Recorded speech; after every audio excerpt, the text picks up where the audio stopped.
Ayun po, ito na po ang update ko po pala kay sa ating ano, sa ating papaya po. Nakatanim na po tayo. Tapos po idamay ko na rin itong sa update itong mga kangkong. Nagsisibol na po. Opo, yan to. Yan na po yung ating mga kangkong. Ito pong kangkong na ito, iba naman ang teknik. Subok lang po na subok. Ang teknik po nito ay yung ginuhit. Ang tanim, hindi na tayo maglilipat tanim. Para mas nakalwalan po ako dito eh. Para din lang siyang nagtatanim ng mano-mano na buhay na ba, yung binunot. Di po ba ginawa natin dito noong nakaraan? Siya yung binunot tapos nilipat tanim. Ito po, ginuhitan tapos ibinulubod isa-isa. Yan. Yan, ganyan po ang nangyari. Yan na po. Tayo po diretso na hanggang doon. Bye-bye tayo sa pagtaas po. Aahon tayo doon. Papakita ko lang po sa inyo yung mga kangkong natin. Yan. Bulubog.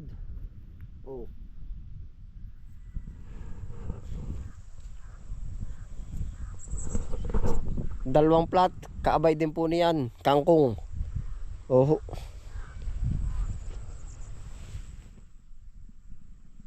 Yan na po. Kailangan na lang niya pataba ulit. Yan po. Ating kangkong. Hindi pa po pala gaanong pansin yan. Yung pong parang hati, isa't kalahati, puro kangkong po yan. Tapos po dito naman tayo sa ating papaya.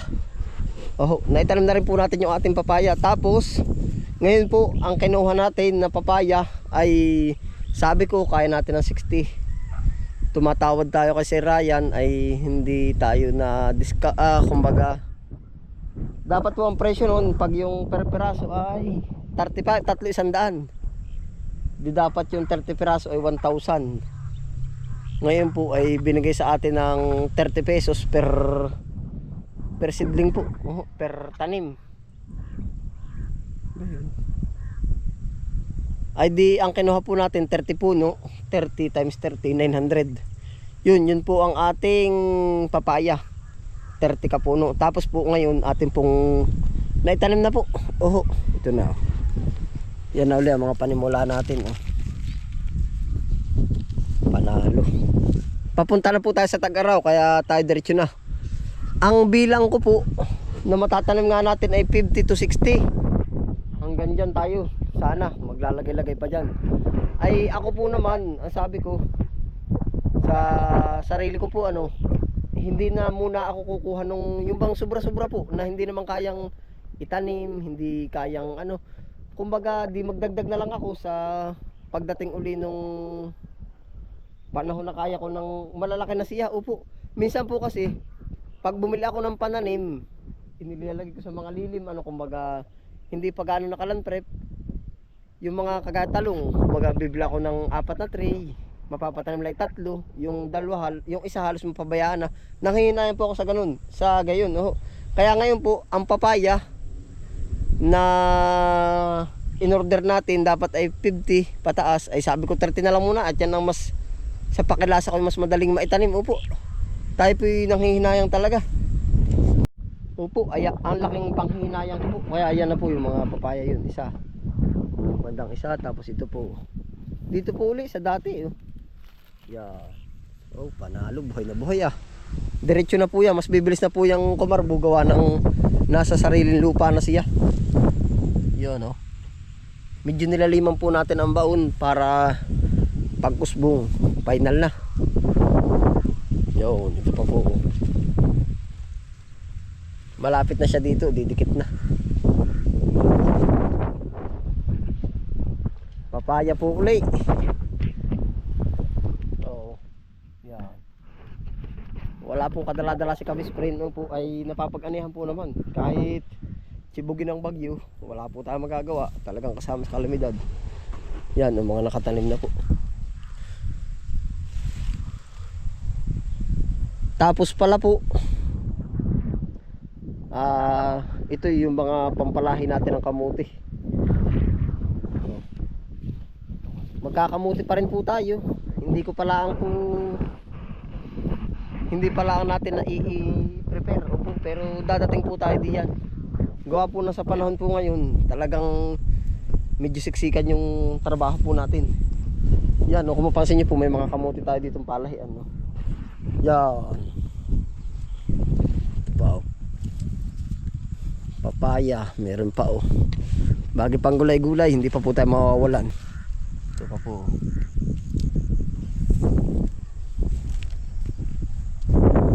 Oo, yung ayos po, isang diretso na uli yan. Hindi po natin namamalayan yan.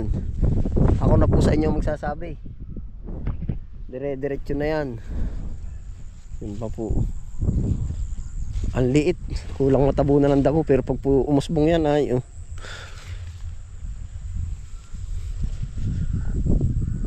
Ito pa po.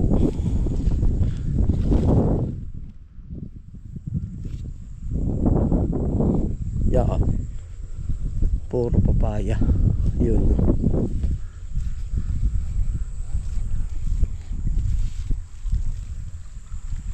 Hindi ko na po nabilang. Basta yan 30 peraso yung tinanim po natin. At saka po pala doon sa ano po, marami pong nagkaka-interest doon sa ating papaya na yung mga bunga pinapasibol nila. Ay sabi ko po sa kanila, yan ay siguro mataba lang ang lupa kaya bumubunga na mababa. Pero sa variety po naman, Red Lady, may mababa din po. Pero po pag itinanim niyo ay sa nalililiman, tatangkad po ang inyong papaya. Opo. Kaya po kung kukopyahin niyo yung ating tinanim, basta dapat po siya ay sa ano ang tawag doon? Sa open space. Aho. Ito po, wala pa po dito. Dapat lalagyan din natin ito.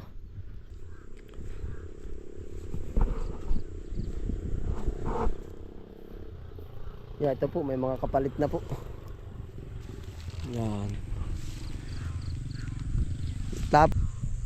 Isusunod natin dyan. Sama na rin natin sa episode ano po, yung paglinis ng mga ano po, yang mga dati natin binalot, bumagsak na. Sama ay, masakit po sa mata. Aho. Nakaplano rin po yan sa atin, nakaplano na. Yung pag-iimis.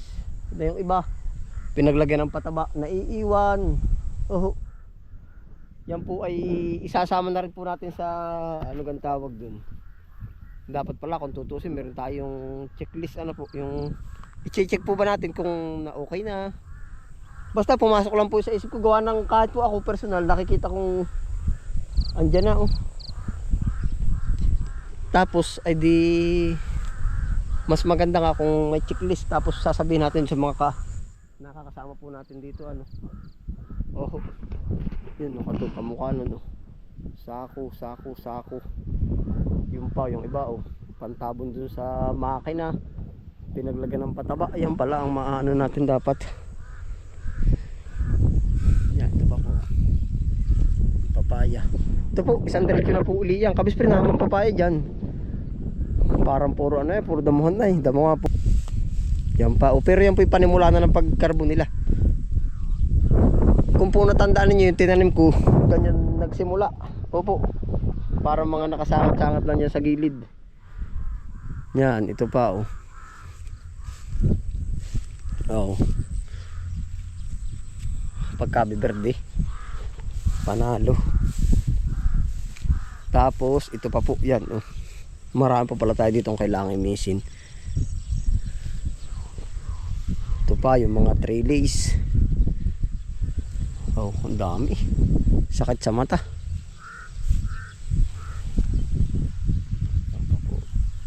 Panimula na po yan.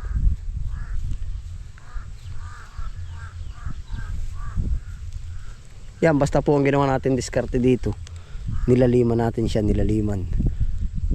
para siya pag karbo dire-diretso. Eri po ay yung punuan no? Punuan ng isang papaya. Tinabi, daan pa natin kailangan linisin no? Sa plano yan. Yun pa oh. Yung pa po, yung papaya. Kumpleto na po ulit tayo sa papaya.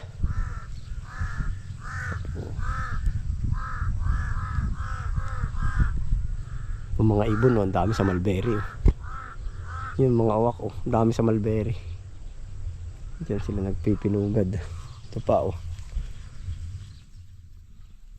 Yan na po yung ating mga papaya. Makikita nyo na lang po, kakarbo po uli yan. Oh. Dati po uling gawi, yan ay street papaya. Tapos po kung medyo lumaki na siya, siguro magdadagdag na po ulit tayo.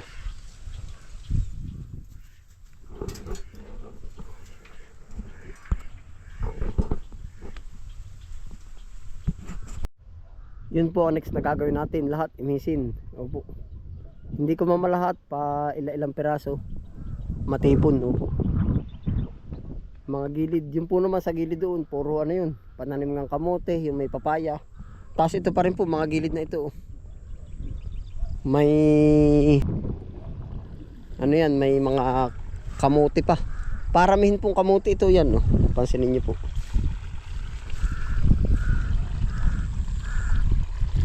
Yan, lahat po ay kamote, oh. Paligid. Yan po ay sinadya natin na hindi tanggalin, oh, po, kahit medyo nakakasukal o nakakasagabal ba siya, oh. Ayan po yung palahian. At kung kayo po ay ngayon lang ulit sa ating episode, ano po, dito sa channel pala, basta po yung mga dati-rati nating ginagawa, kung babalikan natin, dati po naging buong kamutihan yan, lahat, ilang pinitak, lahat kamote po yan, hanggang doon sa baybay doon. Kaya po ikukwento ko rin po ba sa inyo habang ano, kumbaga yung mga bagong pasok po, yun, sa mga napanood po naman yung episode na yun, talagang makukwento nyo rin sa sarili nyo. Ay, oo nga, siya nga. Kumbaga yan, lahat po ay napuno natin ng kamote, paikot, paligid ng mangga, lahat ay kamote. Tapos ay dumating din yung time na napuno din natin ito lahat ng okra. Tapos ay puro labanos, puro okra. Yeah, ganyan po yung crops natin dito. Kakatuwa nga po. Okra yung isang pinitak, okra din ito. Ano pa nga ba ang mga nagkaroon ng impact natin diyan? Sa sibuyas naman, napuno na talaga natin ito na sibuyas. Ari kalahati, sibuyas din. Opo. Kumbaga kung babalikan po ba natin, yun po yung mga nangyari. Ngayon po naman, ang umaano dito sa ating taniman, kumbaga medyo malawak-lawak na pichay, medyo malawak-lawak na singkang, medyo malawak-lawak na sibuyas. Opo, yun. Tapos ay kangkong, yan. Kumbaga sa history po ba natin, tapos ngayon po, ang idadagdag uli natin sa ating history ay yung magpalawak tayo dito nung kamote po uli. Yun ang nakikita kong target dyan ay kamote at mais. Sa mais po pala noon. Yan, nadali na rin natin ang puro mais. Ito pa po yung mga kamote. Ito ating pong anuhin na rin sa pagsiga. Yan, yung mga kawayan. Linis.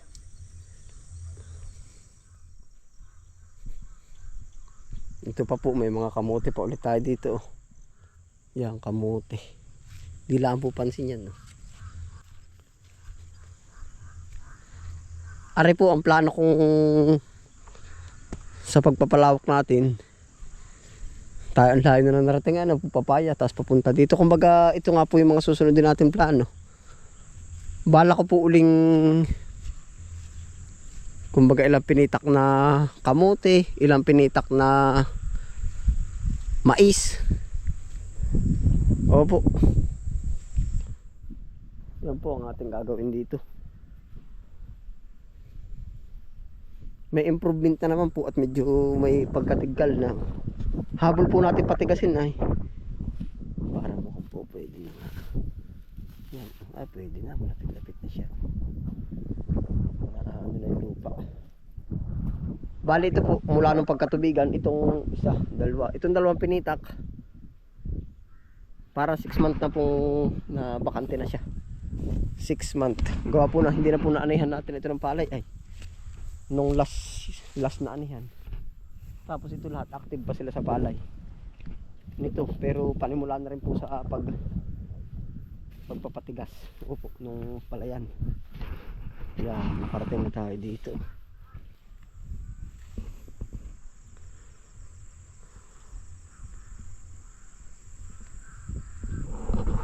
Sana lang kayanin po natin yung mga pagkakataong yan, ano.